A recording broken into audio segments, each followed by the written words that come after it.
Iya, memang secara instrumen khusus kan kita agak sulit karena variabel politik ini kita nggak bisa ukur. Hmm. Tapi karena kalau kita kemudian bicara yang tadi masyarakat adat dan lingkungan, banyak sekali orang-orang kemudian menabrak aturan hanya demi kepentingan ekonomi.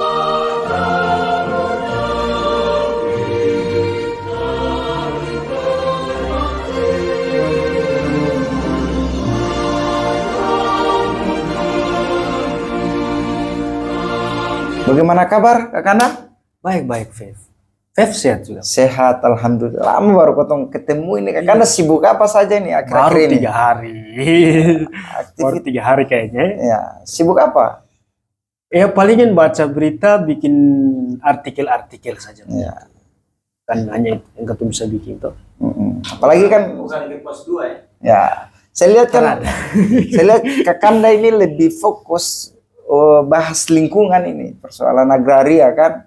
Nah, kebetulan saya ini punya kawan juga di sana di Di mana Halmahera Oh, yang sempat juga kontak terkait dengan persoalan pencemaran lingkungan. oh. Nah, kebetulan saya teringat dengan Kak Kanda karena Kak Kanda ini kan lebih fokus ke situ toh.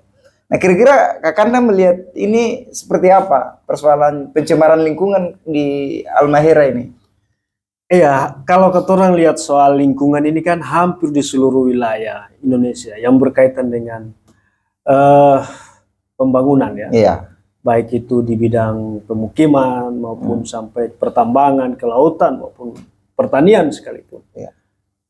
Masalah lingkungan itu masih sangat sangat kita berada pada kondisi yang cukup memprihatinkan. Iya. Nah, kita tahu bahwa kaitannya dengan Halmahera itu kan di sana ada potensi mineral Iya. yang cukup banyak, ada emas, ada nikel, dan itu sekarang lagi proses lagi sementara dieksploitasi oleh banyak perusahaan di sana, dan tentu bersamaan juga pasti terdampak pada soal lingkungan. Nah, banyak juga masyarakat di sana mengeluh soal kondisi lingkungan mereka yang tercemar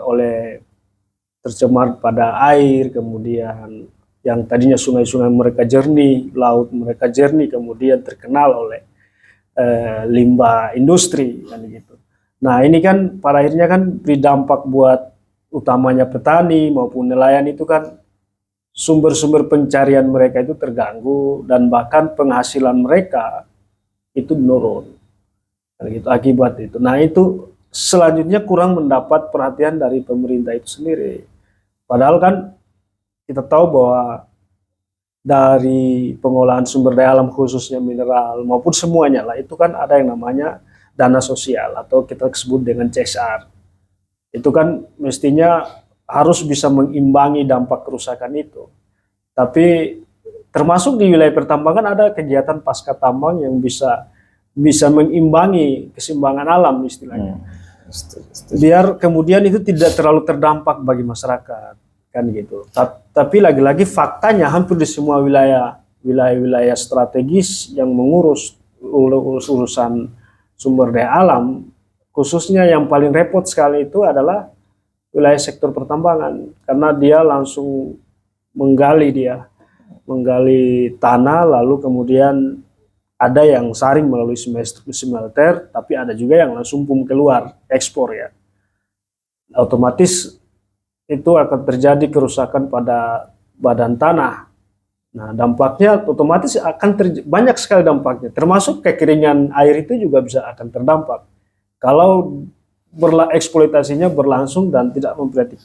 Artinya kalau kayu-kayu dipotong, air-air itu nggak bisa berfungsi dengan baik secara langsung, itu akan mati. Air-air itu akan kering, nggak ada tempat untuk dia. Makanya akar-akar kayu yang besar-besar itu kan sangat penting untuk menahan ya. Menahan. Tanah juga itu kan kayak begitu. Tidak ada akar yang di sana itu kan itu bisa rusak juga kan gitu. Nah, apalagi kalau bicara persoalan lingkungan yang tadi Kakak Ali sentil, persoalan pencemaran tadi misalkan berdampak terhadap masyarakat nelayan ini kan sungguh sangat disayangkan ini. Ini Iya benar. jangka panjang kalau bagi saya melihat Benar. persoalan itu, karena limbah yang dibuang itu ketika tidak diperhatikan maka itu akan membunuh biota-biota yang ada di wilayah pesisir, dan ini Betul. akan menjadi masalah bagi masyarakat nelayan untuk sebagai mata pencaharian di wilayah pesisir itu. Betul Itu sangat sekali. berdampak sekali. Nah, makanya pada saat kawan saya menghubungi, saya bilang beliau ini yang cocok bahas persoalan lingkungan ini. Apalagi Iya, ini kan apa istilahnya sudah masuk lagi pada pilkada ini. Nah, artinya kita juga berharap supaya dalam momentum pemilihan gubernur dan wakil gubernur, misalkan yang tadi sudah disampaikan bahwa di Halmahera ya, kata kawan saya tadi bahwa lingkungan itu sudah ini, kira-kira Kakak Ali melihat persoalan ini seperti apa? Iya, masalahnya kan hampir semua pemangku kebijakan Ya, itu kemudian tidak memperhatikan soal lingkungan. ya, Kita harus akui ada perjuangan-perjuangan yang coba dimainkan. Kita punya legislatif yang seharusnya bisa bersuara lantang terkait dengan aspirasi masyarakat itu. Tapi kan pada akhirnya kan masyarakat itu dibiarkan sendiri, dan lagi-lagi mereka punya aspirasi tidak berujung sebagaimana yang diharapkan. Sehingga kan yang terjadi banyak sekali perusakan lingkungan itu terus berlanjut, dan lagi-lagi dampaknya di masyarakat itu sangat terasa sekali. Utamanya bagi masyarakat adat tadi. Ya. Masyarakat adat, kalau kita harus akui bahwa semua masyarakat yang ada di Maluku Utara itu sebenarnya kan masyarakat adat. Nah, mereka hidup dengan tradisi, dengan budaya, dan rata-rata hampir semua budaya dan tradisi itu meninggikan pelestarian lingkungan, mengutamakan pelestarian lingkungan dan menghargai sesama makhluk yang lain. iya, Nah, tapi karena eksploitasi yang sudah bablas, bagi saya melihatnya sudah berlebihan ya. berlebihan dan tidak ada indikasi yang bisa menunjukkan ini ada perbaikan yang signifikan. Nah, ini tantangan berat.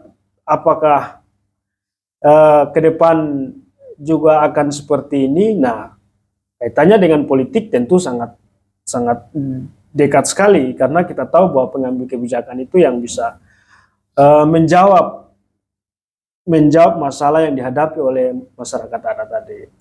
Nah, sehingga termasuk bupati, gubernur yang ada di sana. Maka selama ini tidak ada perhatian untuk bagaimana mengatasi atau memberi peringatan terkait dengan analisis dampak lingkungan, terkait dengan persoalan-persoalan itu. Ada kebijakan serius dari pemerintah tidak? Dalam hal ini seharusnya sebelum pembangunan ini jalan harus ada analisis dampak lingkungannya, AMDAL. AMDAL itu sebagai satu perizinan untuk jangan sampai lingkungan ini tetap digunakan, tapi jangan sampai merusak. Iya, itu termasuk bagian dari masalah. Ya. Kan sebenarnya proses itu kan harus clear di tahapan eksplorasi ya. Ya. Tahapan sampai keluar izin produksi, sampai izin eksploitasi produksi. Itu kan mestinya udah clear masalah itu. Nah, cuman masalahnya kita nggak tahu, kebanyakan yang dipakai dampak lingkungan itu kan selalunya tidak menjalankan prosedur dengan baik. Nah, kalau dia menjalankan prosedur, mestinya dia harus libatkan masyarakat di wilayah lingkar tambang. Tapi kebanyakan kasus yang terjadi hampir di semua Indonesia kita bisa lihat, tidak hanya di Maluku Utara, banyak, hampir semua wilayah-wilayah yang punya potensi submineral itu selalunya mengkerdilkan hak-hak masyarakat adat. Nah, sebenarnya kan harus hak wilayah adat ini kan harus dijaga oleh pemerintah dan juga para penambang di situ, iya, kan? Pada akhirnya kan terlihatnya antistesis. Iya.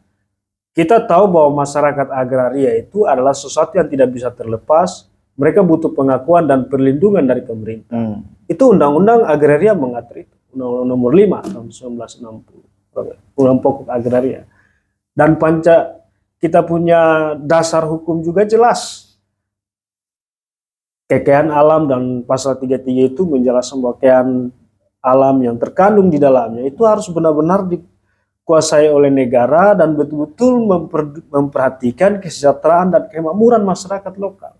Maka selama ini begini, terkait dengan persoalan itu, selama ini pemerintah di sana sudah tahu terkait dengan persoalan ini apa belum? Sudah tahu, tapi kan ada kecenderungan besar, kecenderungan terlalu melihat sisi ekonomi. Tapi kan dampak itu juga harus dipertimbangkan demi keberlanjutan kehidupan kan? Adanya kecenderungan kebijakan yang menjurus pada yang terlalu berlebihan terhadap peningkatan ekonomi, yang kemudian ini berimbas pada akhirnya kan dia menjadi korban. Oke, artinya dengan persoalan tadi, apalagi ini sebentar lagi kita sudah masuk pada pemilihan gubernur dan bupati dan wali kota ya. Apa yang perlu disampaikan kepada masyarakat sehingga dapat melahirkan pemimpin yang bisa menyelesaikan atau mengatasi persoalan yang tadi sudah disampaikan? Iya, memang secara instrumen khusus kan kita agak sulit karena variabel politik ini kita nggak bisa ukur. Tapi karena kalau kita kemudian bicara yang tadi masyarakat adat dan lingkungan, banyak sekali orang-orang kemudian menabrak aturan hanya demi kepentingan ekonomi. Nah, inilah yang sulitnya. Padahal kepentingan politik masyarakat adat adalah bagian daripada kepentingan politik negara. Yang satu kesatuan tidak bisa terlepas. Tapi pada akhirnya dalam fenomena yang terjadi di lapangan, berbagai kasus peristiwa itu seolah-olah ini aturannya udah jelas. Nah, ini kan kebijakannya sudah ada ini kan. Artinya bahwa tinggal saja bagaimana pemerintah mengeksekusi kebijakan itu yang diharapkan pro terhadap rakyat, bukan pro terhadap para investor yang masuk di sana. Apalagi di momentum di masuk pilgub dan pilkada ini, apa pesan untuk masyarakat? Apakah pemimpin yang hari ini sudah memang pro terhadap masyarakat atau pro terhadap investor? Kira-kira pesan apa yang mau disampaikan untuk masyarakat? Apalagi sudah mau masuk momentum pemilihan gubernur dan wali kota dan bupati ini. Ayo masyarakat, ya lagi-lagi masyarakat otomatis yang khususnya yang terdampak itu kan diharapkan juga harus memilih pemimpin yang benar-benar serius, yang serius pro terhadap kepentingan luas, kepentingan yang termasuk kepentingan masyarakat adat tadi. Jangan kemudian terlalu monoton ke kepentingan investor. Nah, pemerintah juga orang-orang yang mungkin akan dipilih adalah orang-orang yang benar-benar bisa menekan para investor. Jangan kemudian mereka ngelola itu alam yang ada seenak perut, lalu mengorbankan masyarakat. Yang terpenting adalah para pejabat pemimpin yang terpilih nanti adalah pemimpin yang tidak bisa disuap atau pemimpin yang tidak melakukan korupsi. Biar benar-benar dia original dalam menjalankan, supaya dia bisa nekan itu tambang-tambang yang sudah mencemari lingkungan, yang telah merusak hutan-hutan masyarakat adat. Itu harus tanggung jawab. Bagaimana caranya harus dipulihkan. Meskipun waktunya sangat panjang, tapi karena sudah terlanjur, kita cari baiknya di situ. Oke, terima kasih Bang Ali sudah mau berbagi. Nanti kita akan bahas di konten-konten berikutnya.